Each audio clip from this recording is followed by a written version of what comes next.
रात के ठीक 2 बजे आदित्य उठा पानी पीने के लिए। किचन की लाइट बिना जलाए ही वो अंदर गया। उसने देखा कि सामने सिंक के पास कोई खड़ा है। लाल कपड़े, खुले बाल, पीठ उसकी तरफ। उसने कांपते हुए कहा, संजना। जैसे ही उसने गर्दन घुमाई, वो संजना थी, उसकी मरी हुई बीवी। आज सुबह ही उसका अंतिम संस्कार हुआ था। ये पहली बार था जब आदित्य को समझ आया कि मृत्यु का मतलब ये नहीं कि कोई चला गया। कुछ लोग रुक जाते हैं क्योंकि वो उन्हें बांध लेता है। स्थान देवगढ़, एक छोटा लेकिन शांति पहाड़ी कस्बा, जहां हर आवाज जंगलों में गूंजती है। देवगढ़ में पोस्टिंग के 2 साल बाद आदित्य मिश्रा की मुलाकात स्कूल की अध्यापिका संजना रावत से हुई। शुरुआत में बस कैजुअल बातें हुई, लेकिन धीरे धीरे उनकी मुलाकातें गहरी होती गई। कभी स्कूल मीटिंग्स, कभी टीचर्स एसोसिएशन की चाय पर चर्चा, और फिर वो चर्चाएं लंबी शामों में बदल गई। आदित्य को संजना की आंखों में एक ठहराव दिखता था, और संजना को आदित्य की बातों में वो सम्मान महसूस होता जो हर स्त्री अपने जीवन साथी से चाहती है। कुछ महीनों बाद आदित्य ने आखिरकार हिम्मत जुटाकर संजना से कहा, अगर मैं तुम्हारे साथ उम्र बिताना चाहूँ तो क्या तुम मुझे अपनाओगी? संजना हल्की मुस्कान के साथ बोली, मैं पहले से ही तुम्हें अपना मान रही हूँ। लेकिन इस प्यार के रास्ते में एक सच था। श्रुति, संजना की छोटी बहन। श्रुति बहुत पढ़ी लिखी नहीं थी, लेकिन समझदार और सहज स्वभाव की लड़की थी। घर के बड़े बुजुर्गों ने पहले ही आदित्य और श्रुति के रिश्ते की बात पक्की कर दी थी। आदित्य ने कभी इस रिश्ते के लिए हाँ नहीं कहा, लेकिन उसने मना भी नहीं किया। आदित्य के दिल में सिर्फ संजना थी। आखिरकार उसने संजना को मिलने बुलाया। संजना, एक बात कहनी है, लेकिन नहीं जानता कि कैसे कहूँ। इतने महीनों में अब भी मुझसे कुछ कहने से डरते हो? आदित्य ने गहरी सांस ली, फिर उसकी आंखों में देखते हुए बोला, मैं तुम्हारा हाथ मांगने तुम्हारे घर आने वाला था, लेकिन तब तक घर वालों ने मेरा रिश्ता तुम्हारी छोटी बहन श्रुति से तय कर दिया। संजना के चेहरे पर एक पल को सख्ती आ गई। श्रुति से?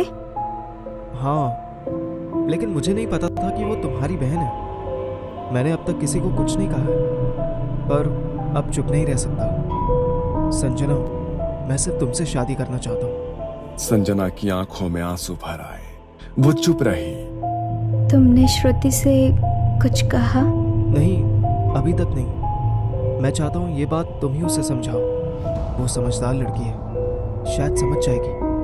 अगले कुछ दिनों तक संजना कोशिश करती रही, कभी किचन में, कभी लिविंग रूम में, लेकिन हर बार उसकी हिम्मत जवाब दे जाती। वो बस मुस्कुरा कर निकल जाती और श्रुति भी कुछ नहीं पूछती। आखिरकार एक शाम उसने हिम्मत जुटाई, बरामदे में खड़ी श्रुति के पास गई। श्रुति, एक बात कहनी है जो शायद तुम्हें तकलीफ दे। दीदी, इतनी सीरियस क्यों हो? सब ठीक तो है?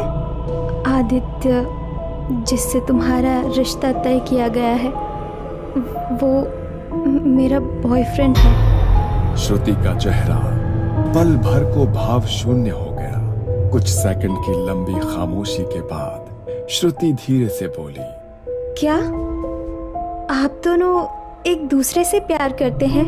संजना की आंखों से आंसू गिरने लगे। हाँ, मैंने कभी चाहा नहीं था कि ये ऐसे हो। मैंने तुमसे कुछ भी नहीं छीना, बस ये सब बस हो गया। श्रुति लंबे समय तक बस संजना को देखती रही, फिर हल्की मुस्कान के साथ कहा, आप खुश रहो दीदी, बस यही काफी है मेरे लिए। संजना की आंखें झलक उठी। उसने श्रुति को कसकर गले लगा लिया। बाद में आदित्य ने भी श्रुति से माफी मांगी। श्रुति बस आदित्य से इतना बोली, कभी इन्हें मेरे प्यार का एहसास मत होने देना। बस दीदी को टूटने मत देना। 3 साल बाद एक नींद जिससे वो कभी जागी नहीं। संजना और आदित्य की शादी को 3 साल ही हुए थे। प्यार वैसा ही था। रोज सुबह आदित्य चाय बनाता, संजना बालों में फूल लगाकर उसे तंग करती और रात को दोनों एक साथ बैठकर पुरानी बातें करते। पर सब कुछ एक रात में बदल गया।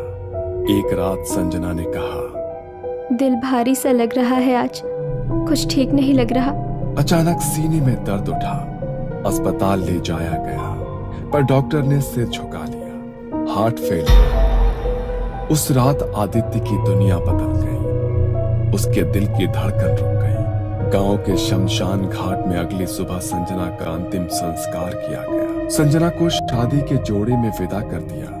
उसका चेहरा शांत था, लेकिन उसकी आंखें खुली थी। पंडित ने कई बार मंत्र पढ़े, लकड़ियां डाली और आदित्य ने अग्नि दी।